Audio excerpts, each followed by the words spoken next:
Hello बच्चों, welcome to our channel Major Coaching Academy. I am your physics mentor Yuvraj. बच्चों, आज हम class 11 का एक बहुत ही अच्छा चैप्टर लेकर के आए हैं, वो है ग्रेविटेशन। ग्रेविटेशन में क्या क्या टॉपिक्स हैं हम आपको यहाँ पर बताएंगे और ज़्यादा से ज़्यादा चीज़ें जो होंगी वो आपको इस वीडियो में आपको पूरी तरह से समझाई जाएंगी। देखिए, जो चैप्टर है ग्रेविटेशन, ये बहुत ही इंपॉर्टेंट चैप्टर है क्लास 11 का, और इसमें से बहुत सारे टॉपिक्स हमारे जो एग्जाम में बहुत सारे टॉपिक्स आराम से पूछे जाते हैं। ठीक है, अब इसमें हम लोग देखेंगे कि कौन कौन से टॉपिक्स हैं। देखिए, सबसे पहले जो ग्रेविटेशन है, ग्रेविटेशन एक साइंटिस्ट हैं जिनका आप लोगों ने नाम सुना होगा, न्यूटन। न्यूटन जो थे उनके ऊपर ये पूरा चैप्टर बेस्ड है, लेकिन अगर केवल कहें कि सिर्फ न्यूटन के लिए है तो ऐसा बात गलत होगा। ठीक है, क्योंकि केवल न्यूटन ने ग्रेविटेशन की बात की ऐसा नहीं था। ठीक है, हमारे पास एक साइंटिस्ट और हैं, केपलर हैं, टाइको ब्राहे हैं, और भी बहुत सारे साइंटिस्ट थे जो कि ग्रेविटेशन की फील्ड में उन्होंने काम किया हुआ है। लेकिन जो न्यूटन ने इसको बताया है, ठीक है, न्यूटन ने जो बताया कि जो दो बॉडीज होती हैं, सेलेस्टियल बॉडीज होती है, उनके बीच में कुछ फोर्स लगती है, फोर्स ऑफ अट्रैक्शन लगती है, उसको फॉर्मुलेट किया न्यूटन ने। इस वजह से न्यूटन को ज़्यादा इंपॉर्टेंस इस चैप्टर में दिया जाता है। ठीक है, तो सबसे पहला टॉपिक जो इसमें है ग्रेविटेशन में, वो है न्यूटन लॉज ऑफ ग्रेविटेशन। तो देखते हैं, सबसे पहला टॉपिक इसमें जो है वो है न्यूटन्स लॉज ऑफ ग्रेविटेशन। ठीक है, लॉज ऑफ ग्रेविटेशन। जो न्यूटन लॉज ऑफ ग्रेविटेशन है, इन्होंने क्या बताया था? इन्होंने बताया था कि यूनिवर्स में कोई भी दो सेलेस्टियल बॉडीज होंगी, या फिर यूनिवर्स में कोई भी दो मास होंगे, उनके बीच में जो फोर्स ऑफ अट्रैक्शन लगती है वो कितनी लगती है और वो कैसे लगती है। ठीक है, इसके बारे में न्यूटन ने यहाँ पर बताया था। न्यूटन ने अपनी एक स्टेटमेंट दी है, और उस स्टेटमेंट में क्या बोला है, उन्होंने कहा कि हमारे पास यूनिवर्स में दो मास हैं। एक मास हमारे पास m2 है, एक मास हमारे पास m1 और m2 है। ये दोनों मास जो है सेपरेट है कुछ डिस्टेंस r से। तो इन्होंने अपने स्टेटमेंट में बोला कि it states that the force between two bodies is directly proportional to the product of mass and inversely proportional to the square of the distance between both masses। यानी इन्होंने कहा कि जो फोर्स लगती है वो डायरेक्टली प्रोपोर्शनल होती है किसके? प्रोडक्ट ऑफ मास के, इन दोनों के मल्टीप्लिकेशन के। और जो ये फोर्स होती है इनवर्सली प्रोपोर्शनल होती है square of the distance between both mass के। यानी कि इन्होंने कहा कि Newton's laws of gravitation states that the force is directly proportional to the product of masses and inversely proportional to the square of the distance between both masses। ये Newton ने कहा था।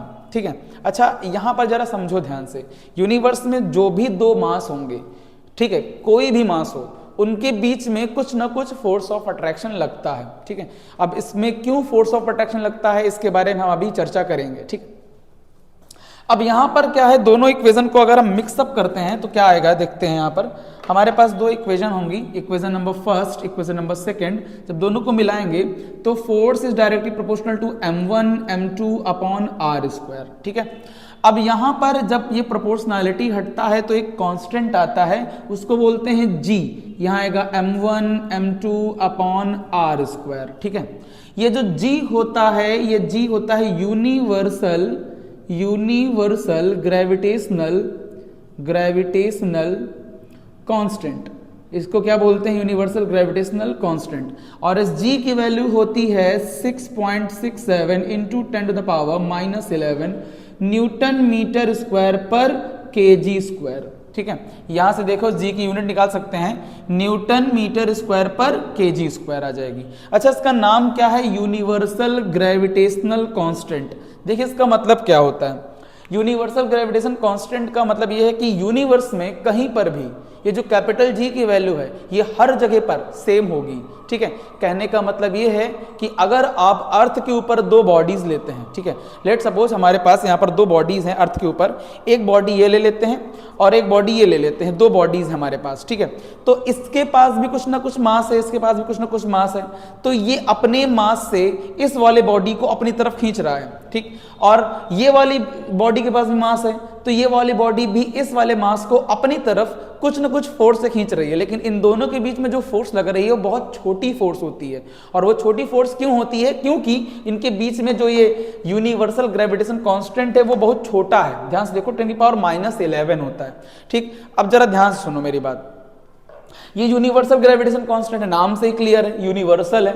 यूनिवर्सल कहने का अर्थ ये है कि ब्रह्मांड में, पूरे के पूरे ब्रह्मांड में कहीं पर भी चले जाइए, इस जी की वैल्यू चेंज नहीं होगी। यानी कि आप अगर अपने गैलेक्सी मिल्की वे में प्रेजेंट हैं तो मिल्की वे के सभी प्लैनेट्स पर, मिल्की वे के सभी प्लैनेट्स पर ये जी की वैल्यू यही रहेगी। मिल्की वे पे क्या, आप कहीं पर भी चले जाइए, दूसरे गैलेक्सी में चले जाइए, लाइक अपना पास में जो गैलेक्सी उसका नाम एंड्रोमेडा गैलेक्सी है, आप एंड्रोमेडा गैलेक्सी में चले जाइए, इस जी की वैल्यू चेंज नहीं होगी, जी की वैल्यू यही रहनी है, ठीक है। इसलिए इसका नाम क्या है, यूनिवर्सल ग्रेविटेशन कांस्टेंट है। अब यहां पर हमारे पास ये आ गया है, इसका यूनिट तो हमने बता दिया newton metre square upon KG square. अगर इसका मैं डायमेंशन निकालना चाहूं तो डायमेंशन होता है, न्यूटन का होता है ml स्क्वायर t-2, मीटर का होता है l स्क्वायर, यहाँ पर मीटर का स्क्वायर लगा हुआ है, अपॉन में केजी है तो केजी का m स्क्वायर हो जाएगा। तो यहां से इसका डायमेंशन क्या निकलेगा, डायमेंशन निकलेगा m की पावर -1 l की पावर 4, सॉरी mlt-2 होता है फोर्स, ठीक है। तो mlt-2 और यहाँ पर क्या हो जाएगा, l की पावर 2 और 1 3 हो जाएगा, उसके बाद t की पावर -2 हुआ। ये हमारे पास डायमेंशन है किसका, universal gravitation constant capital G का, ठीक है। यूनिवर्स में जो दो मास है उनके बीच में जो फोर्स लग रही है वो ये बता रहा है, ठीक। अब इसके बाद हमारे पास एक टॉपिक आता है कि ये तो हमने बता दिया कि फोर्स लग रही है, इसका वेक्टर फॉर्म क्या है, ये तो स्केलर फॉर्म था, ये कौन सा फॉर्म है, ये स्केलर फॉर्म है इसका, ठीक है। इसका एक वेक्टर फॉर्म भी है, स्केलर फॉर्म है और वेक्टर फॉर्म देख लेते हैं इसका। देखो जो वेक्टर फॉर्म होता है उसके बारे में बात करते हैं। वेक्टर फॉर्म क्यों पढ़ रहे हैं, क्योंकि जो फोर्स लग रही है उसके पास कुछ ना कुछ डायरेक्शन होगी, उसके बीच में जो डायरेक्शन होती है वो देख लेते हैं क्या होता है। देखो क्या बताता है कि इस वाले मास का m1 है, यहाँ पर इस पे फोर्स लगेगी इधर की तरफ, इसके ऊपर जो फोर्स लगेगी वो इधर की तरफ लगेगी, क्योंकि ये वाला मास इसको इधर तरफ खींच रहा है, यानी force on first due to second. अब इस वाले मास को ये वाला मास खींच रहा है, यानी ये इधर की तरफ वहां पर फोर्स लगेगी, तो यानी force on second due to first, यानी कि दोनों इक्वल एंड अपोजिट फोर्सेस हैं, ठीक है। यानी कहने का अर्थ ये है कि अगर मैं इसका वेक्टर फॉर्म आपको समझाता हूं, ठीक है, तो वेक्टर फॉर्म में क्या होता है, जरा देखते हैं वेक्टर फॉर्म में क्या होता है। यहां पर होता है force on first due to second is equal to G m1 m2 upon में r स्क्वायर। अच्छा, अब देखो वेक्टर होने के लिए आपको पता है कि वेक्टर में दो तरह की क्वांटिटी होती हैं, एक होता है स्केलर क्वांटिटी, एक होता है वेक्टर क्वांटिटी, ठीक है। अब वेक्टर होने के लिए उसके पास दो चीजें होनी चाहिए, एक तो उसके पास मैग्नीट्यूड होना चाहिए और एक उसके पास डायरेक्शन होना चाहिए। तो इसके पास ये मैग्नीट्यूड तो है लेकिन डायरेक्शन नहीं है, तो डायरेक्शन के लिए हम लोग क्या करते हैं, इसमें एक यूनिट वेक्टर का मल्टीप्लिकेशन करते हैं, यहां पर एक यूनिट वेक्टर का मल्टीप्लिकेशन करते हैं r कैप, है ना। यूनिट वेक्टर क्या होता है, जिसका मैग्नीट्यूड 1 होता है, जिसको किसी भी चीज के साथ मल्टीप्लाई करने पर उसकी वैल्यू चेंज नहीं होती है। तो ये यूनिट वेक्टर किधर की तरफ का होगा, 1 2 की तरफ का होगा, यानी कि इसी डायरेक्शन में एक यूनिट वेक्टर काटेंगे r कैप 1 2, जो कि ये होगा। और हमको पता है जो r कैप 1 2 होता है ये r वेक्टर अपॉन, सॉरी ये किसके बराबर होगा, r vector upon mod of r के बराबर होगा, ठीक है। ये हमारे पास क्या होता है, यूनिट वेक्टर जो होता है r cap upon mod r के बराबर होता है। अब यहां पर इसको रखेंगे तो हमारे पास F12 निकल के आएगा G m1 m2 अपॉन, यहां पर इसको रखेंगे तो क्या आएगा r cube into r vector, यहां पर 1 2 लगा देते हैं 1 2, ये हमारे पास फोर्स निकल के आया है, ठीक है। और ये force on first due to second है, force on first due to second है, यानी फोर्स पहले पर दूसरे के कारण निकला है। सिमिलरली अगर हम यहां बात करें, सिमिलरली हमारे पास क्या होगा, force on second due to first निकल आएगा, यानी सेकंड पे फोर्स निकाल लेंगे फर्स्ट के कारण, तो क्या आ जाएगा इसका फॉर्मूला आएगा G m1 m2 upon r cube into r vector 2 1, क्या आ जाएगा G m1 m2 upon r cube और इंटू r वेक्टर 2 1, ये हमारे पास क्या आ जाएगा, force on second due to first. और न्यूटन का third law, Newton's third law of motion बहुत तगड़े से यहां पर फॉलो होता है, ठीक है। यानी कि अगर हम कहें कि यहां पर जो force on first due to second है ये minus of force on second due to first होता है। कैसे होता है? आपको पता है कि जो हमारे वेक्टर हैं वो इक्वल एंड अपोजिट हैं। जिस तरह से यहां पर काटा गया उस तरह से यहां पर भी हम यहां पर r⁻21 ले सकते हैं और ये दोनों इक्वल एंड अपोजिट हैं यहां पर, ठीक है। अब उसके बाद जरा देखो यहां पर हमारे पास न्यूटन लॉज ऑफ ग्रेविटेशन यहां समझ में आ चुका है।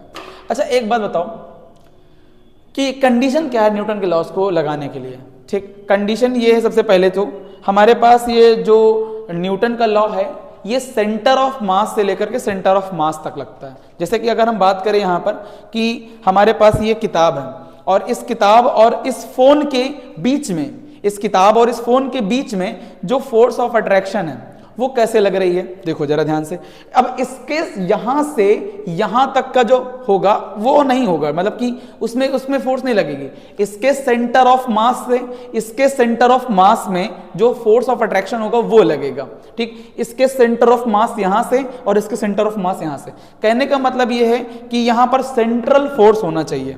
क्या होना चाहिए? सेंट्रल फोर्स होना चाहिए। सेंट्रल मतलब इसके सेंटर से इसके सेंटर तक, ठीक। पहली कंडीशन तो इसकी यही थी, ठीक। सेंटर टू सेंटर फोर्स लगती है। उसके बाद हमारे पास जो ग्रेविटेशन का लॉ लगाना है तो दो मास के बीच में डिस्टेंस बहुत ज्यादा होनी चाहिए। जैसे अगर हम कहें कि मून और अर्थ के बीच में जो ग्रेविटेशनल फोर्स है उसको हम निकाल सकते हैं, ठीक है। मून के सेंटर से लेकर के अर्थ के सेंटर तक जो डिस्टेंस होगी उसको मेजर कर लेंगे और वो डिस्टेंस का यहाँ पर क्या करेंगे, r² करेंगे। उसके बाद दोनों के मास को प्रोडक्ट कर देंगे और हम लोग अपने कैपिटल G से मल्टीप्लाई कर देंगे, हमको फोर्स मिल जाएगी मून और अर्थ के बीच में। अच्छा, बहुत बढ़िया क्वेश्चन आया मेरे दिमाग में।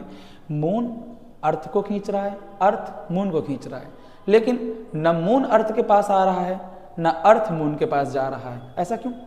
भाई सुनो ध्यान से। जो फोर्स मून लगा रहा है अर्थ पर, ठीक है, और जो फोर्स अर्थ लगा रहा है मून पर, दोनों इक्वल एंड अपोजिट हैं। दोनों क्या है? इक्वल एंड अपोजिट है। इस वजह से न अर्थ मून की तरफ जा रही है न मून अर्थ की तरफ जा रहा है, ठीक है। बात समझ रहे हो?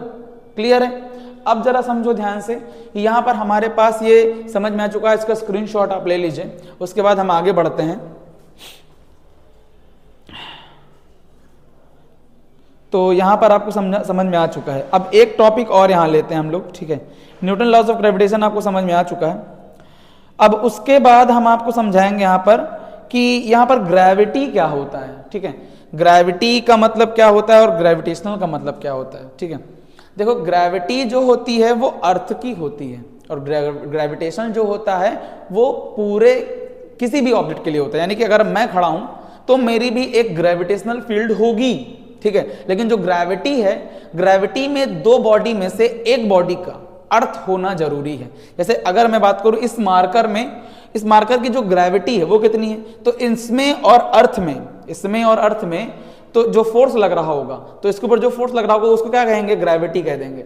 यानी कि ग्रेविटी में एक मास का, दो मास में एक मास का अर्थ का होना जरूरी है, वो हमारे पास ग्रेविटी है। अब उसके बाद यहां पर एक टॉपिक आता है एक्सीलरेशन ड्यू टू ग्रेविटी। उसके बारे में चर्चा करते हैं, आइए।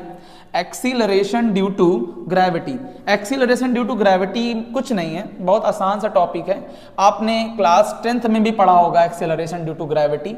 वो जो 9.8 करके कुछ होता है, 9.8 मीटर पर सेकेंड स्क्वायर, क्लास 10 में हम लोगों ने पढ़ा होगा इसको, ठीक है। तो जरा देखो, अगर हम यहां बात करें कि हाँ क्या चीज था हमारे पास, हाँ हमारे पास था acceleration, acceleration due to gravity, due to gravity, gravity के कारण एक्सीलरेशन जो लग रहा है, ठीक। अगर हम बात करें ये जो टॉपिक है, यानी कि अगर हम इस मार्कर को यहां से छोड़ते हैं तो यहां नीचे गिरेगा। यानी कहने मतलब यहां से छोड़ा मैंने, यहां नीचे गिरा। ये नीचे क्यों गिरा, ये किस एक्सेलरेशन से गिरा, किस रेट से गिरा है, वही निकालना है, ठीक। अगर इस मार्कर को मैं यहां छोड़ता हूं तो ये यहां नीचे आया, आपने देखा कितनी स्पीड से नीचे आया है। तो ये जो स्पीड है इसे हम क्या कहते हैं? Acceleration due to gravity. यानी हमारे पास जो ये अर्थ होती है, ये इस तरह से कुछ हमारे पास अर्थ है, तो अर्थ के सरफेस पे अगर यहाँ पर कोई बॉडी रखी हुई है, ऊपर थोड़ा है, हाइट पे रखा हुआ है, ये हमारे पास क्या है? ये अर्थ है, ठीक है। अर्थ के बारे में भी हम बात करते हैं, ठीक। चलिए अभी बात कर लेंगे। तो यहाँ पर ये मास रखा हुआ है m और अर्थ का मास है me, ठीक है। और इसके बीच में कुछ फोर्स ऑफ अट्रैक्शन लगेगी, ठीक। अच्छा, इसको यहां पर क्या लगेगा, इसको जो इसमें जो फोर्स लगेगा इस मास के ऊपर, वो फोर्स लगेगा F equal to mg, mass into gravity, यही तो फोर्स लगेगा इसके ऊपर, ठीक। और ये जो अर्थ होगा इसको अपनी ग्रेविटेशनल फोर्स लगेगी इसके ऊपर।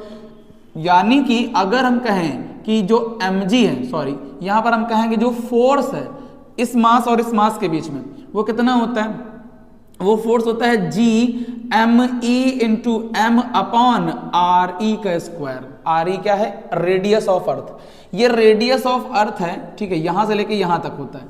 अच्छा, ये हाइट जो है बहुत मिनिमम हाइट है, ये बहुत कम हाइट है, इस वजह से ज्यादा इफेक्ट नहीं पड़ रहा है, इस वजह से मैंने आर ही लिख दिया है। अभी क्यों लिखा है आपको मैं समझाता हूं। देखो क्या है, इस f को और इस f को हम बराबर कर सकते हैं, ठीक। यहां पर हम क्या लिखेंगे, mg is equal to G me m upon R E square, ये हमारे पास हो जाएगा। ये वाला मास कैंसिल हो जाएगा। ये small g is equal to G me upon R E square, हमारे पास ये एक्सप्रेशन निकल के आ चुका है, विच इज मोस्ट इंपॉर्टेंट। ये बहुत इंपॉर्टेंट रिलेशन है, ठीक है, इसको ध्यान से देखिएगा। अब यहां पर एक चीज हम आपको और बताते हैं, ये जो मास ऑफ अर्थ होता है, मास ऑफ अर्थ, ठीक, ये जो मास ऑफ अर्थ होता है ये कितना होता है, मास ऑफ अर्थ जो होता है ये एक्चुअल में होता है 6 into 10 to the power 24 kg, ये हमारे पास मास ऑफ अर्थ है। और हमारे पास रेडियस ऑफ अर्थ भी है, रेडियस ऑफ अर्थ होता है 6.4 into 10 to the power 6 metre, या फिर 6400 किलोमीटर, 6400 किलोमीटर होता है, और 6.4 into 10 to the power 6 metre होता है। और इन सब को, और कैपिटल जी की वैल्यू यहाँ पर 6.67 into 10 to the power -11 newton metre square पर केजी स्क्वायर। अगर इसको हम यहाँ पर रखते हैं और स्मॉल जी को कैलकुलेट करते हैं, तो स्मॉल जी की वैल्यू यहाँ पर क्या रखेंगे, यहाँ पर 6.67 into 10 to the power -11 into mass of earth 6 into 10 to the power 24 upon यहाँ पर क्या आ जाएगा 6.4 इंटू 10 टू द पावर 6, इसका स्क्वायर कर दोगे तो जी की वैल्यू अप्रोक्सीमेटली 9.8 मीटर पर सेकेंड स्क्वायर आती है, ठीक है, विच इज मैक्सिमम। ये मैक्सिमम वैल्यू होती है, और ये किस पे होती है, on the surface of earth, on the surface of earth, surface of earth पर ये मैक्सिमम वैल्यू होती है, ठीक है, 9.8 मीटर पर सेकेंड स्क्वायर। अच्छा, स्मॉल जी किस पे डिपेंड करता है, क्या मास पे डिपेंड करता है। अगर हम यहाँ पर एक 10 किलो का ऑब्जेक्ट, जैसे मान लीजिए मार्कर और इस फोन को नीचे गिराएं, तो पहले कौन गिरेगा, ठीक है, पहले यहां पर आपको लग रहा होगा कि फोन पहले गिरेगा, नहीं भाई, एक्सीलरेशन ड्यू टू ग्रेविटी मास पे डिपेंड करता ही नहीं है। ध्यान से देखो, मास कट चुका है, मास ऑफ बॉडी पे डिपेंड करता ही नहीं है। चाहे आप 100 kg का मास नीचे गिराइए, चाहे आप एक पंख गिराइए नीचे, एक चिड़िया का पंख ले लीजिए, उसको नीचे गिराइए, दोनों के ऊपर जो एक्सीलरेशन ड्यू टू ग्रेविटी होगा वो सेम होगा। अच्छा, आप कहेंगे कि पंख देर में गिरता है, मास पहले गिरता है, उसके ऊपर एक्सीलरेशन ड्यू टू ग्रेविटी ज्यादा होगी। बात सुनो, जो पंख है उसके ऊपर एयर ड्रैग, एयर फ्रिक्शन लगता है, इस वजह से वो देर में गिरता है, ठीक है। और हमारे पास जो बड़े मास होते हैं, जो हैवी मास होते हैं, उनके ऊपर एयर ड्रैग कम लगता है, इस वजह से वो तेजी से नीचे गिर जाते हैं, ठीक है। लेकिन एक्सीलरेशन ड्यू टू ग्रेविटी केवल और केवल मास of earth, radius of earth और कैपिटल जी पे डिपेंड करता है। अगर रेडियस ऑफ अर्थ को हम घटा दें, नीचे घटा दें, तब क्या होगा। अगर हम मास ऑफ अर्थ को कम या ज्यादा कर दें, तब क्या होगा। अगर रेडियस ऑफ अर्थ को हम बढ़ा दें, तब क्या होगा। तो ये आ जाएगा हमारा variation in acceleration due to gravity में, ठीक है, variation in acceleration due to gravity में। इसको भी समझा देते हैं, ये क्या होता है, वेरिएशन क्या होता है भाई साहब। यानी कि जरा देखो, अगर हम यहां पर आपको शॉर्ट में समझाते हैं, समराइज कर देते हैं थोड़ा सा, ठीक है। हमारे पास क्या है, variation in acceleration due to gravity, variation in acceleration due to gravity, ठीक है। अगर हम यहां पर बात करते हैं वेरिएशन में, तो जरा देखो किस तरह से वेरिएशन हो सकता है। हमारे पास यहां पर क्या है, हमारी अर्थ है। अगर हम अर्थ के सरफेस को छोड़ करके ऊपर जाते हैं और ये कुछ हाइट h होता है, तो यहां पर जो g की वैल्यू है वो हल्की सी घट जाती है, ठीक है। अब किस रेट से घटती है हम बताते हैं। पहला कंडीशन हमारे पास है above the earth surface, earth surface के ऊपर, तो वहां पर जो जी डैश की वैल्यू होती है g upon 1 plus h upon R E का होल स्क्वायर। ये वैल्यू कहाँ होती है? ये होती है अबव द अर्थ सरफेस के ऊपर ये वैल्यू होती है, ठीक है। और ये जो एच की वैल्यू है बहुत ज्यादा होनी चाहिए, क्योंककि जो आर ई है ये 6400 किलोमीटर है भाई, ये भी बहुत ज्यादा होता है। यानी अगर मान लीजिए एच की वैल्यू 100 मीटर रखते हैं तो 100 मीटर अपॉन 6400 किलोमीटर, तो बहुत छोटी वैल्यू आएगी, लगभग 1 के बराबर हो जाएगा वो, तो जी डैश इक्वल टू जी आ जाएगा। इस वजह से मैं कह रहा था कि ये हाइट ज्यादा ऊपर नहीं है, ये नियर द अर्थ सरफेस ही है, ठीक है। अच्छा एक बात और कर लेते हैं, नियर द अर्थ सरफेस जो जी की वैल्यू होती है वो क्या होती है? नियर द अर्थ सरफेस के पास पे क्या जी की वैल्यू होती है? क्या वहां पर जी वेरी नहीं करता है? करता है। देखो उसमें जो जी की वैल्यू होती है जी डैश, ये आ जाएगा जी 1 माइनस 2h अपॉन आर ई।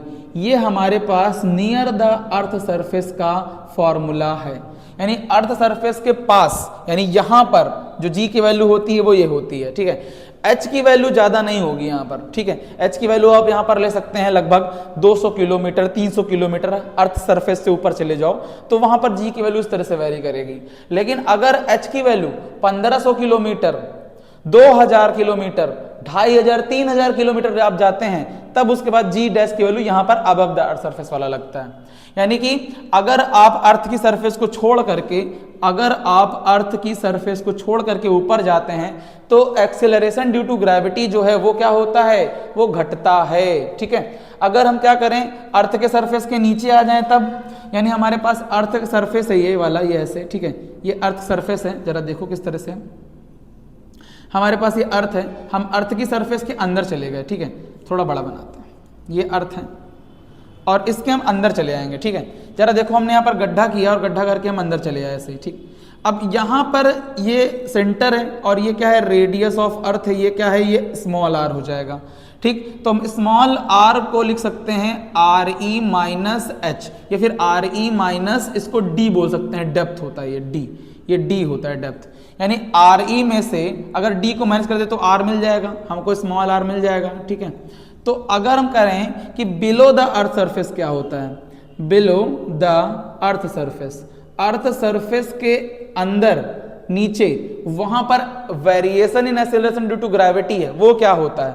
वो यहां पर होता है g dash is equal to g 1 minus d upon R E के बराबर। G dash is equal to g 1 minus d upon R E के बराबर होता है। यहां पर भी आप देख रहे हैं जो जी डैश की वैल्यू है वो अर्थ के अंदर घटती है, यानी जो जी डैश की वैल्यू है वो नीचे क्या होती है? अर्थ के सरफेस के नीचे जाने पर भी क्या हो रही है? रिड्यूस हो रही है, कम हो रही है। यानी मैक्सिमम कहां होगी? सरफेस पर होगी।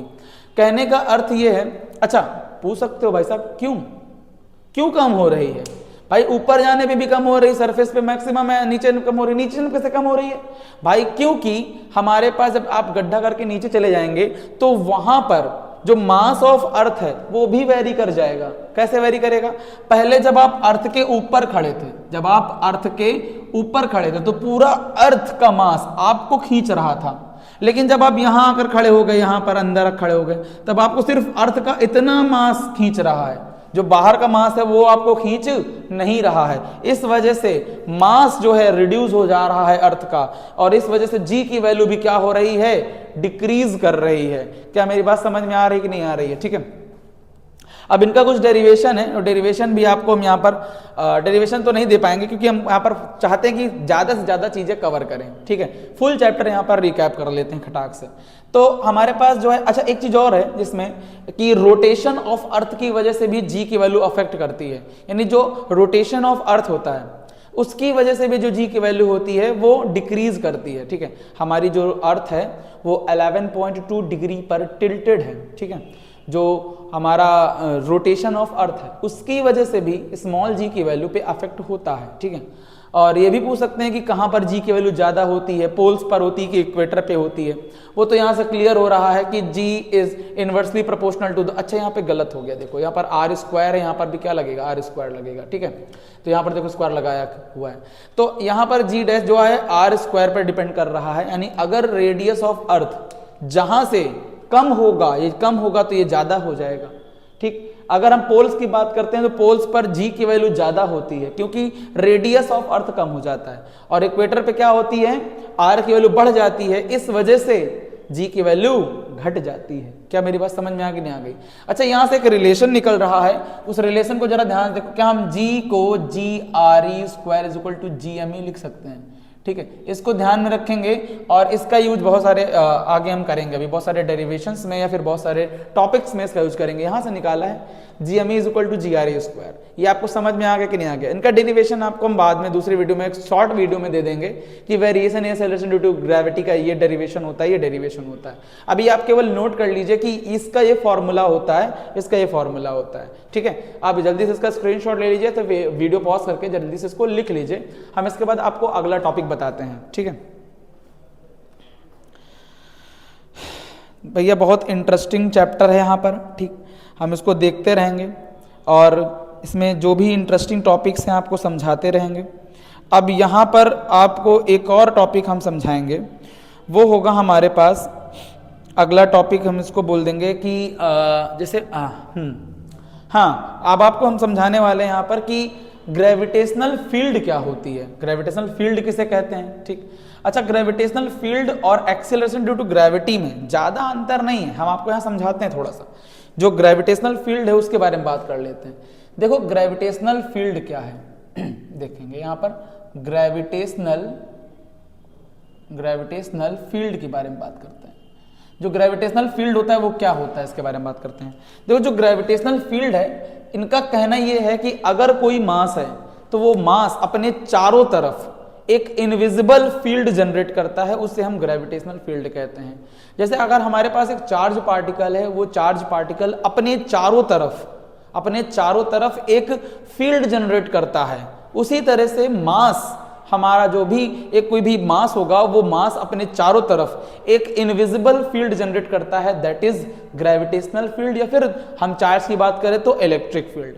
आपको एक बेस्ट एग्जांपल हम बताते हैं, आप मैग्नेटिक फील्ड ले सकते हैं। आप मैग्नेट ले लीजिए, बार मैग्नेट ले लीजिए, बार मैग्नेट के आसपास कुछ उसकी मैग्नेटिक फील्ड होती हैं, उस तरह से ग्रेविटेशनल फील्ड भी होती हैं, ठीक है। मैग्नेट के चारों तरफ बनती है मैग्नेटिक फील्ड, चार्ज के चारों तरफ बनती है इलेक्ट्रिक फील्ड, मास के चारों तरफ बनती हैं ग्रेविटेशनल फील्ड। देखिए, हाँ सही कह रहे हैं आप, हमारे पास मास है तो हमारे पास अपना खुद का एक ग्रेविटेशनल फील्ड होगा, बिल्कुल होगा। तो ये जो ग्रेविटेशनल फील्ड है, अगर हम इसके बारे में बात करें तो हमारे पास ये कोई एक मास है, कोई भी एक बॉडी है, तो इसकी कुछ ना कुछ अगल बगल फील्ड होगी, ठीक। अब इस फील्ड को निकालने का तरीका यह है कि अगर हम यहां पर एक मास को रख देते हैं, टेस्ट मास को रख देते हैं, टेस्ट मास यानी कि इसकी खुद की कोई ग्रेविटेशनल फील्ड नहीं होगी। हमारे पास ये जो m0 है, हम m0 के बारे में बता देते हैं। m0 हमारा जो है एक टेस्ट मास होगा, टेस्ट मास। टेस्ट मास का मतलब क्या होता है कि ये एक हाइपोथेटिकल मास है, इसकी खुद की कोई फील्ड नहीं होगी। अगर हम देखें तो ये वाला मास जो होगा, इसको अपनी तरफ अट्रैक्ट करेगा कुछ फोर्स लगा करके, ठीक। तो जो फोर्स इसके ऊपर लगा रहा होगा, उस फोर्स को इसी मास से डिवाइड कर देते हैं, तो इस पॉइंट की, जो इस पॉइंट की होगी, ग्रेविटेशनल फील्ड निकल के आएगी, जिसको हम E से डिनोट करते हैं। E is equal to F by m0, E is equal to F by m0। कहने का अर्थ ये है, हमारे पास यहाँ पर एक बॉडी, एक मास है। अब इस मास की वजह से इस कुछ डिस्टेंस दूर पर, इस पॉइंट पर, मुझे इस पॉइंट पर इस मास की वजह से ग्रेविटेशनल फील्ड चाहिए कि ग्रेविटेशनल फील्ड क्या होता है इस पॉइंट पर। हम क्या करेंगे, यहाँ पर एक टेस्ट मास रखेंगे और टेस्ट मास को यहाँ पर चेक करेंगे कि ये वाला मास इसको कितनी फोर्स से खींच रहा है अपनी तरफ, ठीक। उस फोर्स को निकाल लेंगे और उस फोर्स को उसी मास से डिवाइड कर देंगे, तो उस पॉइंट की हमारे पास क्या आ जाएगा, ग्रेविटेशनल फील्ड इंटेंसिटी आ जाएगी। क्या मेरी बात आपको समझ में आ रही है?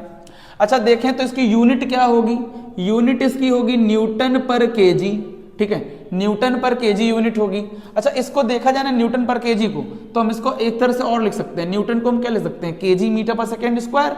हम इसको लिख सकते हैं केजी मीटर पर सेकेंड स्क्वायर, ये न्यूटन ही तो लिखा हुआ है। अपॉन में क्या है, केजी, तो केजी से केजी कैंसिल हो गया, क्या आ गया, मीटर पर सेकेंड स्क्वायर। ये तो एक्सीलरेशन ड्यू टू ग्रेविटी है क्या? हाँ, बिल्कुल सही कहा। ये जो ग्रेविटेशनल फील्ड है ये एक्चुअल में एक्सीलरेशन ड्यू टू ग्रेविटी ही है। इसमें ज्यादा अंतर नहीं है, केवल टॉपिक अलग है। ठीक है, टॉपिक कहने का मतलब है कि यहां पर समझने का तरीका अलग है। ठीक, ये फील्ड की मदद समझा रहे हैं, ये अपनी कह रहे हैं कि हमारे पास ग्रेविटेशनल फील्ड होगी। ठीक है, कहने का तात्पर्य वही है कि जो हमारे पास जो ग्रेविटेशनल फील्ड ई होता है वो एक्सेलरेशन ड्यू टू ग्रेविटी ही है एक्चुअल में।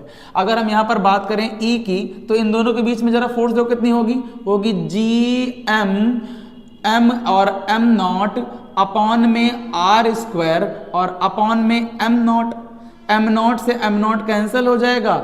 ई की वैल्यू क्या आएगी, G M by R square. जरा ध्यान से देखो, G M by R square और G M E upon R E square, क्या ई और जी सेम है? बिल्कुल सेम है भाई।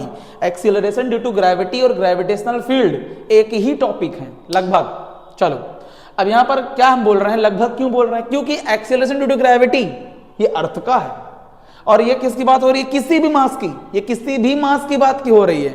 यहां पर ये जो आया है E equal to G M upon R square, हमारे पास ये एक डब्बा है, इस डब्बे के पास भी कुछ ना कुछ ग्रेविटेशनल फील्ड होगी, तो इसका ग्रेविटेशनल फील्ड हम इस वाले फॉर्मूले से निकालेंगे। क्या ये वाला फॉर्मूला लगाओ क्या, इसमें तो मास ऑफ अर्थ है भाई, रेडियस ऑफ अर्थ है भाई, तो ये तो लगेगा नहीं, वही लगाएंगे इसमें। क्या ये बात समझ में आ गई कि आपको नहीं आई? बात बताइए जल्दी से।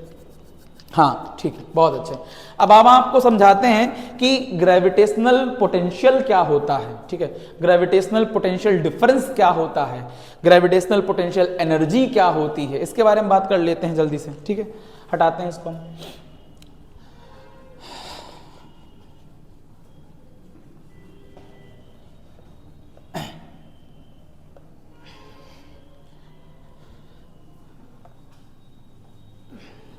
बहुत आसानी से आपको हम ये सब चीज़ समझा देंगे। ठीक है, और बहुत प्यारा सब्जेक्ट है, आप इसको बस दिल से प्यार करिए, आपको समझ में आ जाएगा एकदम भौकाली तरह से। ठीक है, हम आपको यहाँ पे समझाने जा रहे हैं कि ग्रेविटेशनल पोटेंशियल और ग्रेविटेशनल पोटेंशियल डिफरेंस क्या होता है। ठीक है, हम यहाँ हेडिंग लगाते हैं ग्रेविटेशनल पोटेंशियल डिफरेंस। ठीक, gravitational potential difference, gravitational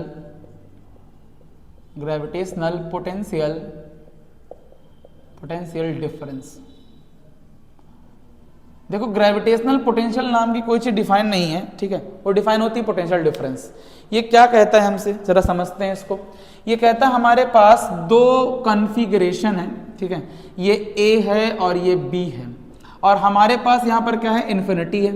infinity में बहुत सारे मास रखे हुए हैं। ठीक, एक मास को उठा करके लेके आए, यहाँ पर रख दिए, यहाँ पर मास आ गया। ठीक, अब दूसरे मास को यहाँ पर उठा के लाते वक्त, चलो मान लेते एक मास पहले से यहाँ पर एग्जिस्ट कर रहा है, एक मास यहाँ पर पहले से एग्जिस्ट कर रहा है। ठीक है, चलो यहाँ पर मास एम नॉट है, यहाँ पर एक मास पहले से एग्जिस्ट कर रहा है। अब यहाँ पर हमको इन दोनों के बीच में कुछ पोटेंशियल डिफरेंस निकालना है। चलो इन्फिनिटी हटा देते हैं, इन्फिनिटी से क्योंकि मास लेकर के आते हैं तो इन्फिनिटी हटा देते हैं।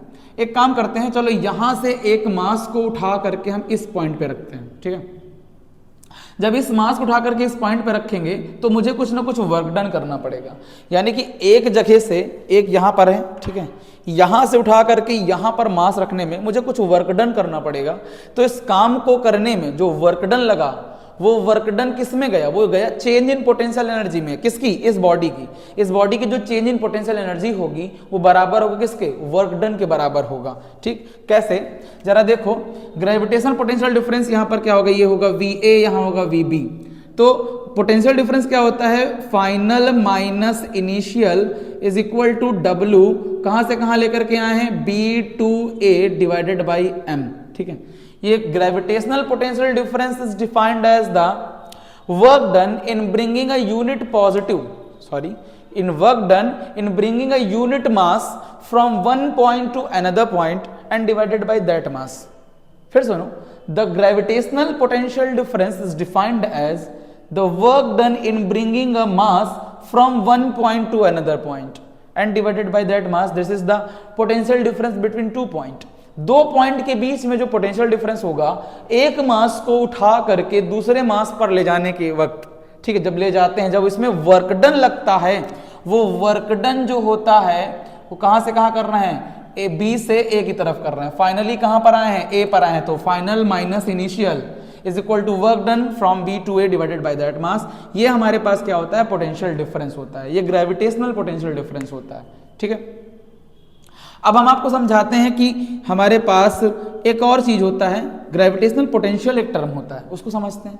ग्रेविटेशनल पोटेंशियल क्या होता है, जरा समझते हैं इसको। ग्रेविटेशनल पोटेंशियल समझते हैं। ग्रेविटेशनल पोटेंशियल किसे कहते हैं भाई, ग्रेविटेशनल पोटेंशियल कहते हैं हमारे पास एक पॉइंट ए है और हमारे पास यहाँ पर क्या है, एक मास यहाँ रखा हुआ है। अब इस मास की वजह से यहाँ पर ए पॉइंट पर कुछ ना कुछ पोटेंशियल होगा, तो एक काम करते हैं, यहाँ पर हम चले जाते हैं इन्फिनिटी पर, इन्फिनिटी से एक मास उठा करके लेकर के यहाँ पर आते हैं, ठीक है। तो यहाँ से जब मास लेकर के आओगे तो work done from infinity to point ए करना पड़ेगा। तो इस बार फाइनली कहाँ आ रहे हैं, वी ए पर कहाँ से ला रहे हैं, इन्फिनिटी से, और वर्क डन कहाँ से कहाँ, इन्फिनिटी से, point A divided by mass am not. यानी कि gravitational potential at a point, gravitational potential at a point is defined as the work done in bringing a unit mass from infinity to that point, ठीक है। फिर समझो, the potential difference between, तो ये वाला हो गया, ये वाला समझते हैं। The potential difference at a point is defined as in bringing a mass from infinity to that point and divided by that mass। ये हमारे पास कौन सा आ चुका है टॉपिक, ये हमारे पास आ चुका है पोटेंशियल एट अ पॉइंट। और इन्फिनिटी पर पोटेंशियल क्या होता है, जीरो होता है। पोटेंशियल इन्फिनिटी की कोई भी हमारे पास नॉलेज नहीं है, तो V A is equal to work done from infinity to point A divided by M naught. ये फिर से बताते हैं, potential at a point is defined as the work done in bringing a unit mass from infinity to that point and divided by that mass is known as gravitational potential. समझ में आ गया। अब जरा देखो, अगर हम यहां पर निकालना चाहें तो यहां पर आएगा work done is equal to V A into M naught. ये हमारे पास क्या आ जाएगा, वर्क डन का फॉर्मूला आ जाएगा। और जो potential due to point mass होता है, जो potential due to point mass होता है, potential due to point mass होता है, उसके बारे में बात करते हैं। तो potential due to point mass जो होता है वो एट अ डिस्टेंस आर, ये हमारे पास मास है, या आर डिस्टेंस पर यहाँ पर ये जो ए पोटेंशियल होगा, यहाँ पर ए पॉइंट पर जो पोटेंशियल होगा वो होगा V A is equal to G M E, या फिर M G M by R. ये हमारे पास क्या होता है, ग्रेविटेशनल पोटेंशियल होता है, ठीक है। Gravitational potential due to mass होता है। अब अर्थ की भी होती है, अर्थ में क्या जाएगा, अगर मैं अर्थ की बात करता हूं तो अर्थ की बात अगर हम करते हैं तो अर्थ में जो ग्रेविटेशनल पोटेंशियल होता है V is equal to G M E upon R E आ जाएगा, ठीक है। ये हमारे पास क्या, इसका डेरिवेशन होता है, बढ़िया डेरिवेशन होता है। हमारे पास ये एक अर्थ होगा और यहाँ से हम लोग यहाँ पर एक पॉइंट ले लेंगे और इन्फिनिटी से एक मास को उठा करके लेके आएंगे, बहुत स्लोली मास लेकर के आते हैं, उसकी काइनेटिक एनर्जी चेंज ना हो, ठीक है, इस तरह से लेके आते हैं। इसका डेरिवेशन भी हम आपको करा देंगे किसी एक वीडियो में, ठीक है। तो यहाँ पर जरा देखो, अगर हम यहाँ देखें तो ये work done is equal to V A क्या है, जी एम, और ये यहाँ पर क्या है, एम नॉट अपॉन आर। यहाँ पर हमारे पास क्या आ चुका है, ये आ चुका है वर्क डन, ये आ चुका है वर्क डन। जरा समझो, यही वर्क डन स्टोर होगा in the form of potential energy, ठीक है। ये क्या होगा, पोटेंशियल एनर्जी के फॉर्म में स्टोर होगा। एक बात बताओ, ये जो हम यहाँ पर काम कर रहे हैं, ये काम कैसा है, ये काम हम कर रहे हैं फोर्स लगा करके कर रहे हैं, तो एक कंजर्वेटिव फोर्स के द्वारा वर्क डन हो रहा है क्या, तो potential energy is defined as the negative of work done by conservative force. तो यहाँ पर delta U is equal to, यहाँ पर क्या आ जाएगा, माइनस का G M M not upon R. ये हमारे पास क्या आ जाएगा, इसको बोलते हैं gravitational potential energy, gravitational potential energy, gravitational potential energy बोलते हैं इसको, ठीक है। क्या आपको इतनी बात समझ में आ गई, ग्रेविटेशनल पोटेंशियल समझ में आ गया, ग्रेविटेशनल पोटेंशियल एनर्जी समझ में आ गया, ठीक है। तो ये नेगेटिव क्यों है, नेगेटिव क्यों है भाई, समझते हैं भाई। अगर हम किसी भी बाउंडेड सिस्टम की एनर्जी निकालते हैं तो वो नेगेटिव ही होती है। अगर हम किसी भी बाउंडेड सिस्टम की एनर्जी निकालते हैं तो वो नेगेटिव ही होगी, ठीक है। अब हम आपको एक चीज और बता देते हैं, यहां पर समझा देते हैं बढ़िया सा। एक टॉपिक और है, इसके बाद फिर हमारे पास आता है कि एस्केप वेलोसिटी क्या होती है, अर्थ की एस्केप वेलोसिटी क्या होती है। हम यहाँ पर अर्थ की भी निकाल सकते हैं पोटेंशियल एनर्जी, G_m_e_m0/r_e रख दो, अर्थ की ग्रेविटेशनल पोटेंशियल एनर्जी निकल आएगी। अर्थ की ग्रेविटेशन पोटेंशियल एनर्जी भी नेगेटिव होती है, ठीक है। अब जरा समझो, अब यहाँ पर हम आपको समझाएंगे कि एस्केप वेलोसिटी किसे कहते हैं। एस्केप वेलोसिटी को हिंदी में कहते हैं पलायन वेग, पलायन मतलब भागना, ठीक है। अब एस्केप वेलोसिटी क्या है जरा देखते हैं। एस्केप वेलोसिटी का मतलब होता है कि किसी भी ऑब्जेक्ट को अर्थ की सरफेस से कितनी स्पीड से फेंका जाए कि वो अर्थ की ग्रेविटेशनल फील्ड को छोड़ करके बाहर चला जाए, ठीक है। अगर हमारे पास क्या है, कोई एक प्लैनेट है और कोई एक प्लैनेट क्या, अर्थ ही है हमारे पास, ठीक। और अर्थ से अगर हम किसी भी एक बॉडी को छोड़ते हैं, यानी फिर थ्रो करते हैं, ठीक, तो ये बॉडी जो है यहाँ नीचे गिर जाएगी। लेकिन अगर मैं इस बॉडी को और स्पीड से फेंकूं तो यहाँ गिरेगा, ठीक। अगर और स्पीड से फेंकूं तो ये यहाँ गिरेगा, अगर और स्पीड से फेंकूं तो ये यहाँ से बाहर निकल जाएगा। यहाँ से कहाँ निकल जाएगा, बाहर निकल जाएगा, इस तरह से इन्फिनिटी पे पहुंच जाएगा। ये हमारे पास क्या है, ये एस्केप वेलोसिटी VE होती है, ठीक है। एस्केप वेलोसिटी वो वेलोसिटी होती है जिस वेलोसिटी से हम किसी ऑब्जेक्ट को अर्थ की सरफेस से थ्रो करते हैं तो वो अर्थ की सरफेस को, अर्थ की ग्रेविटेशन फील्ड को छोड़ करके कहां चला जाए, इन्फिनिटी पे चला जाए, दैट इज एस्केप वेलोसिटी, ठीक। अब जरा समझाते हैं एस्केप वेलोसिटी क्या है। बहुत क्वेश्चन बनते हैं इससे, एस्केप वेलोसिटी से, ठीक है। एस्केप वेलोसिटी से बहुत सारे क्वेश्चन बनते हैं। जो एस्केप वेलोसिटी होती है उसको बोलते हैं VE = ये अर्थ की एस्केप वेलोसिटी है, ये होता है √2gme, ये होता है √2gme/re, ठीक है। ये होता है √2gme/re। और हमने अभी आपको बताया था कि gme की जगह पर GRE² पुट कर सकते हैं, तो VE = √2gre आ जाता है हमारे पास। VE = √2gre आ सकता है हमारे पास, ठीक है। ये हमारे पास अर्थ की वो है, एस्केप वेलोसिटी है। अगर हम यहाँ पर G की वैल्यू रखें 9.8, RE की वैल्यू रखें 6400 किलोमीटर, तो हमारे पास एस्केप वेलोसिटी ऑफ अर्थ आता है 11.2 किलोमीटर प्रति सेकंड। यानी कि अगर किसी भी बॉडी को अर्थ की सरफेस को छोड़ करके बाहर जाना है तो उसको इतनी वेलोसिटी अचीव करनी पड़ेगी, 11.2 किलोमीटर प्रति सेकंड, यानी एक सेकंड में 11.2 किलोमीटर अगर कोई ऑब्जेक्ट चल रहा है तो वो एस्केप वेलोसिटी अचीव कर चुका है। क्या मेरी बात समझ में आ गई कि नहीं आ गई, ठीक है। अगर हम किसी भी प्लेनेट की निकालना चाहें तो यहां पर इस फॉर्मूले को यूज करेंगे। हमारे पास किसी भी प्लेनेट के लिए V = √2gm/r यूज हो जाएगा, ठीक है। अब उस प्लेनेट का तुम मास रख दो, उस प्लेनेट का तुम रेडियस रख दो, और G, कैपिटल G तो कांस्टेंट है, वो यूनिवर्सल ग्रेविटेशन कांस्टेंट है, वो तो सेम रहेगा, ठीक है। तो एस्केप वेलोसिटी यहां पर निकल आएगी, कोई दिक्कत वाली बात नहीं है यहाँ पर, ठीक, समझ गए। यहां पर एक और चीज है मिलती जुलती है, जिसको कहते हैं हम लोग orbital velocity of a satellite. देखो सैटेलाइट में क्या होता है कि हम सैटेलाइट को लॉन्च करते हैं और वो स्पेस में जाता है, ठीक, और स्पेस में जाने के बाद वो चारों तरफ घूमता है, ठीक है। अब सैटेलाइट 3 तरह के ऑर्बिट में लॉन्च किए जाते हैं, एक होता है जियो, एक होता है लियो, एक होता है मियो। लियो का मतलब होता है LEO, लोअर अर्थ ऑर्बिट।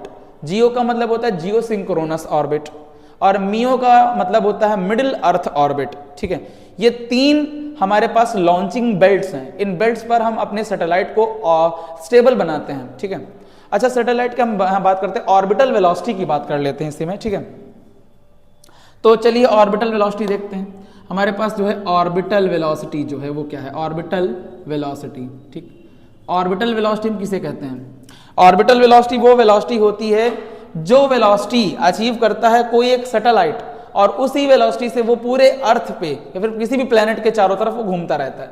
यानी कि अगर हम बात करें यहाँ पर एक प्लेनेट है और उस प्लेनेट को हम, चलो अर्थ की बात कर लेते हैं, अर्थ के चारों तरफ एक सैटेलाइट घूम रही है इस तरह से, ठीक है, और वो घूमती है लोअर अर्थ ऑर्बिट पे, लियो पर, ठीक। अब ये प्लेनेट पर ऐसे घूम रही है इस तरह से, ये V0 से, ठीक है, ये V0 होगा।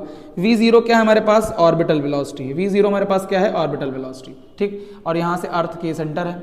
ये जो ऑर्बिटल वेलोसिटी होती है ये होता है √gme/r, ठीक है, gme/re, ये अर्थ के लिए है। यहाँ पर क्या होगा, V0 = यहाँ आ जाएगा √GRE, ठीक है, और ये V0 आता है करीबन 7.9 किलोमीटर प्रति सेकंड। यानी अगर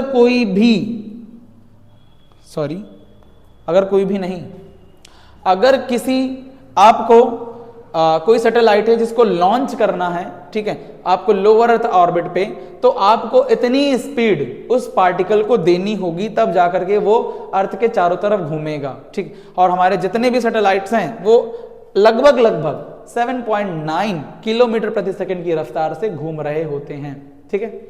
ये होती है हमारे पास ऑर्बिटल वेलोसिटी। दोनों के बीच में कुछ रिलेशन होता है, अगर उस रिलेशन को हम लिखना चाहे तो लिख सकते हैं, ठीक। इसमें क्या है, √2 की कमी, इसमें √2 ज्यादा है, यानी कि यहां पर क्या लिख सकते हैं, VE is equal to √2 times of V0, यानी VE upon V0 is equal to √2। ये रिलेशन होता है दोनों के बीच में, ठीक है।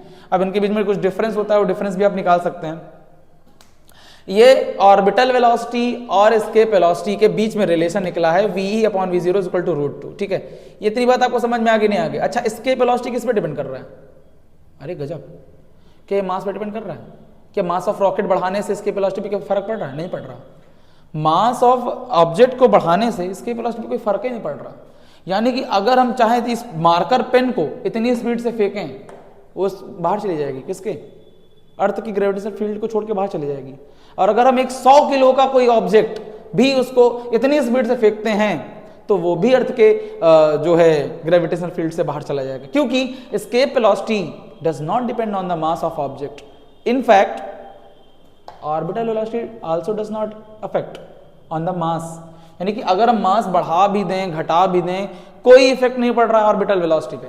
चाहे हम 1 ग्राम का सैटेलाइट लॉन्च करें, चाहे हम 100 केजी का सैटेलाइट लॉन्च करें, कोई फर्क नहीं पड़ रहा है ऑर्बिटल वेलोसिटी के ऊपर, कोई फर्क नहीं पड़ रहा है, ठीक है, क्योंकि velocity does not depend on the mass of object. समझ में आएगा कि नहीं आ गया? चलो भाई, बहुत अच्छे। जरा इसका स्क्रीनशॉट ले लो जल्दी से, हम आपको समझाते हैं फिर और। अच्छा, डेरिवेशन वाले सेपरेट वीडियो बना देंगे हम, ठीक है। डेरिवेशन की आप चिंता मत करें कि एस्केप वेलोसिटी की डेरिवेशन क्या होगी, ऑर्बिटल की डेरिवेशन क्या होगी। हमने आपको एक्सेलरेशन ड्यू टू ग्रेविटी का भी डेरिवेशन नहीं दिया, ठीक है। डेरिवेशन की सेपरेट वीडियो आ जाएगी, लेकिन आपको यहाँ पर हम फुल कंसेप्ट समझाना चाहते हैं। अब यहाँ पर एक और चीज बचा हुआ है, उसको समझा देते हैं जल्दी से, दैट इज केपलर्स लॉज, ठीक है। आपको हम केपलर लॉ समझाते हैं। देखो केपलर लॉ क्या है, केपलर्स लॉज, ठीक है। केपलर्स लॉज ने, केपलर ने 3 लॉ दिए थे, हालांकि ये पूरा नाम नहीं है, इसका पूरा नाम है टाइको ब्राहे केपलर्स लॉ। एक इंसान नहीं, 2 इंसान है, ठीक है, क्योंकि टाइको ब्राहे इनसे पहले आ गए थे और उन्होंने काफी चीजें बता दी थी, ठीक है, कि प्लैनेट किस तरह से मोशन करते हैं। इन्होंने क्या बताया कि Kepler laws of planetary motion, actual में पूरा नाम इनका ये है, Kepler laws of planetary motion. Kepler ने प्लैनेटरी मोशन के बारे में बताया कि प्लैनेट किस तरह से मोशन करते हैं। केपलर के 3 लॉ हैं, बेसिक लॉ। सबसे पहला लॉ है हमारे पास लॉ ऑफ ऑर्बिट, ठीक है। लॉ ऑफ ऑर्बिट में ये कह रहे हैं कि all planet revolving around a closed elliptical path, ठीक है, around the sun and sun is present at the one focus of the ellipse. यानी कहने का अर्थ ये है कि सारे के सारे प्लैनेट, ठीक है, सारे के सारे प्लैनेट एक क्लोज्ड इलिप्टिकल पाथ पर रिवॉल्व कर रहे हैं around the sun and sun is the present at one focus of the ellipse, ठीक है। ये हमारे पास क्या है, कुछ प्लैनेट्स हैं और ये रिवॉल्व कर रहे हैं इसके चारों तरफ। ये हमारा है लॉ ऑफ ऑर्बिट, ठीक है। यानी कि इन्होंने कहा, केपलर ने ये बताया कि सारे प्लैनेट सन के चारों ओर क्लोज्ड पाथ में घूम रहे हैं, इलिप्टिकल क्लोज्ड पाथ में घूम रहे हैं, ठीक है, और जो सन है वो एक इलिप्स के फोकस पर प्रेजेंट है। हमने आपको बताया था कि यहां पर एक पॉइंट, यहां पर एक पॉइंट होता है, इन दोनों के नाम होते हैं, इसको बोलते हैं एफओजी, इसको बोलते हैं पेरिजी। एक्चुअल में तो एफिलियन और पेरिलियन होता है, ठीक है, तो उसके बारे में यहाँ पर चर्चा नहीं कर रहे हैं हम यहाँ, ठीक है। अगला जो टॉपिक है दूसरा लॉ इनका क्या है, दूसरा लॉ इनका है laws of area, law of area है, ठीक है। लॉ ऑफ एरिया में क्या कहना चाहते हैं, लॉ ऑफ एरिया में ये कह रहे हैं कि हमारे पास जो इलिप्टिकल शेप है इस तरह से, ठीक है, हमारे पास जो प्लैनेट है जो इलिप्टिकल शेप में घूम रहा है, सन यहाँ पर प्रेजेंट है एक फोकस पर, तो जो हमारा planet equal interval of time में जो प्लैनेट स्वीप करेगा, कहने का मतलब है कि अगर हमारे पास एक प्लैनेट यहां से यहां पहुंचा है, टाइम t इक्वल टू 0 से लेकर time t equal to t तक यहां पहुंचा है, और एक प्लैनेट यहां पर टाइम t इक्वल टू 0 से लेकर time t equal to t तक यहां पहुंचा है, तो जो एरिया स्वीप कर रहा होगा वो इक्वल होगा। ये एरिया A1, ये एरिया A2, ठीक है, यानी A1 इज इक्वल टू क्या होगा, A2 होगा। यानी कि कह रहा है the area swept by the planet in equal interval of time is always equal. ठीक है, यहां पर से प्लैनेट ऐसे जाएगा, यहां से प्लैनेट ऐसे जाएगा, तो जो एरिया सबटेंड कर रहा होगा सन से, ठीक है, वो इक्वल होगा दोनों का। ये लॉ ऑफ एरिया है। तीसरा बहुत ही इंपॉर्टेंट, तीसरा हमारे पास है, तीसरा हमारे पास उसका नाम है लॉ ऑफ पीरियड। ठीक है, लॉ ऑफ पीरियड बोलते हैं इसको। ठीक है, लॉ ऑफ पीरियड में क्या है? लॉ ऑफ पीरियड आपको बताता है कि हमारे पास जो square of the time period of a planet है वो डायरेक्टली प्रोपोर्शनल है मीन डिस्टेंस के, क्यूब ऑफ मीन डिस्टेंस के। किसके प्रोपोर्शनल है? Cube of mean distance of a planet to the sun. यानी कहने का मतलब ये है कि हमारे पास जो प्लैनेट है वो प्लैनेट रिवॉल्व कर रहा है अराउंड द सन। ठीक है, और ये कह रहा है जो उसका प्लैनेट का टाइम पीरियड का स्क्वायर होगा वो डायरेक्टली प्रोपोर्शनल होगा mean of cube of distance of the planet from the sun. यानी कहने का अर्थ यह है कि अगर मान लीजिए ये प्लैनेट है, ठीक है, अब इसका जो डिस्टेंस है वो a है यहां से, और इसका जो टाइम है वो टाइम t है रिवॉल्व करने का। ठीक है, तो टाइम का स्क्वायर वो a के क्यूब के प्रोपोर्शनल है। तो यहां पर प्रोपोर्शनैलिटी हटता है, कांस्टेंट के आता है। ठीक है, उस कांस्टेंट की वैल्यू भी डिफाइन है।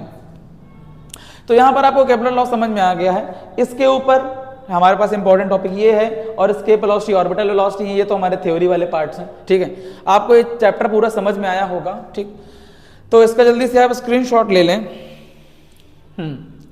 तो यहाँ पर इस चैप्टर को हम लोग यहीं पर समाप्त करते हैं। ठीक है, तो आप हमें कमेंट में अपने डाउट जरूर शेयर करें। आपको यहाँ पर किस किस टॉपिक्स में जो है डाउट हो रहा है और किस टॉपिक्स के आपको वीडियोस चाहिए, ठीक है, जिसमें आपको प्रॉब्लम हो रही है, वो आप हमें कमेंट बॉक्स में मैसेज करके बता सकते हैं। ठीक है, हम उस टॉपिक की वीडियोस बना करके आपको शेयर जरूर करेंगे। ठीक है, और इसकी एक सेपरेट वीडियो डेरिवेशन की हम लेकर के आएंगे और आपको जरूर प्रोवाइड करेंगे। और यहाँ तक के लिए आज के लिए इतना ही रखते हैं। तो पढ़ाई करते रहें। All the very best.